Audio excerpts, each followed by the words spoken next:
Pak Roni, terkait pernyataan yang mana dikeluarkan oleh pasangan Cawapres nomor urut 2 terkait tax ratio 23% atau targetnya di angka 23%. Menurut Anda sebagai pengamat pajak, apakah angka ini cukup realistis atau seperti pendapat para pengamat lainnya yang mungkin ini masih terlalu tinggi di sana, Pak Roni? Silakan, Pak Roni. Ya, makasih. Saya sih pertama nggak persoalkan angkanya dulu ya, tapi konsepsi tax ratio dulu gitu loh tadi. Kan karena kita tahu ada tax ratio modern Indonesia, IMF maupun OECD. Nah, kalau dikatakan Indonesia kan penerimaan pajak terhadap PDB. Tapi kalau kita melihat yang ada penerimaan pajak itu kan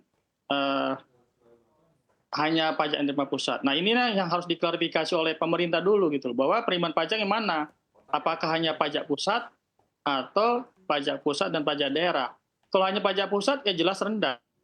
Tapi kalau pajak pusat dan pajak daerah dan sebagainya pengertian OECD ya mungkin kita tinggi itu tadi.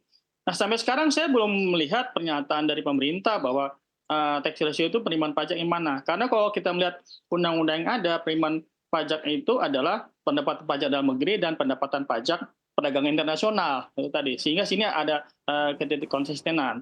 Nah, jadi kalau kembali pada pertanyaan 23%, target itu sih berimplikasi bahwa opsi pertama bahwa akan ada pajak tambahan bagi wajib pajak. Kedua itu tadi ya mungkin opsi berikutnya adalah tidak ada pajak tambahan tapi tarif pajak dikurangi. Nah itu tadi saya nggak tahu nih, mohon maaf Cawapres yang bersangkutan menggunakan konsepnya mana itu. Mungkin itu dulu yang saya tanggapi.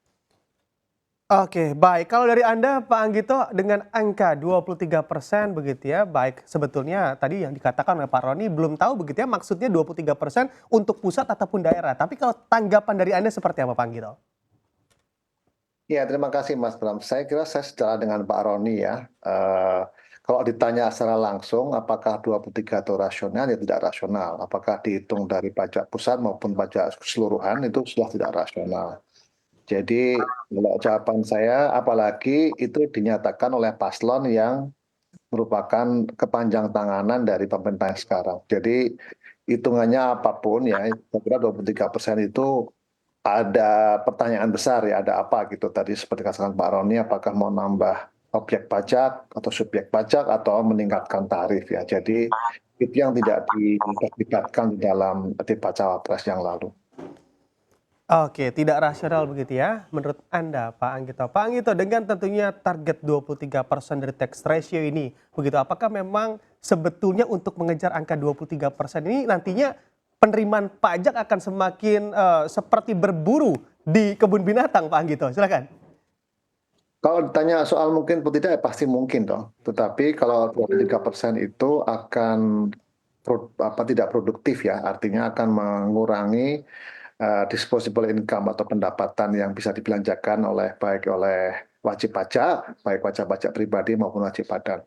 Jadi pertanyaannya bukan bisa tidak bisa, pasti bisa, tetapi itu sangat mengganggu perekonomian. Jadi menurut saya perlu dijelaskan kembali itu target tax ratio itu dasar perhitungannya apa. Oke, baik. Saya akan kembali ke Pak Roni. Pak Roni, sebagai pengamat pajak tentunya ya, kami juga akan menanyakan terkait strategi apa yang kiranya bisa ditempuh oleh pemerintah khususnya untuk menaikkan tax ratio kita. Ya pertama itu tadi pengertian tax ratio itu diperjelas oleh pemerintah. Jadi penerimaan pajak yang mana? Apakah penerimaan pajak seperti undang-undang ada penerimaan pajak dalam negeri dan pendapatan pajak dengan internasional atau apa? Kedua strateginya itu tadi. Kalau mohon maaf, kalau Dijen Pajak Dijen Bea Cukai masih di bawah Kementerian Keuangan, saya agak ragu. Makanya ide tentang Badan Penerimaan Perpajakan itu cukup menarik. Jadi badan ini langsung di bawah Presiden. Jadi rentang kendalinya sudah jelas itu tadi. Ya mungkin salah satu upaya itu dilakukan. Yang ketiga, kita belum punya namanya big data. Ya, masing-masing kementerian, masing-masing dijen hanya punya data sendiri, tapi sentra big datanya belum ada. Memang sekarang Dijen Pajak sudah membuat namanya Cordex sistem. Nah, saya tidak tahu juga modelnya bagaimana, tapi ya minimal upaya dari pemerintah Dijen Pajak perlu kita acungin jempolan untuk hal itu gitu tadi. Oke, baik. Sebetulnya permasalahan ataupun tantangan yang dihadapi oleh pemerintah dalam meningkatkan tax ratio, Anda melihatnya dari segi mananya sih, Pak Roni?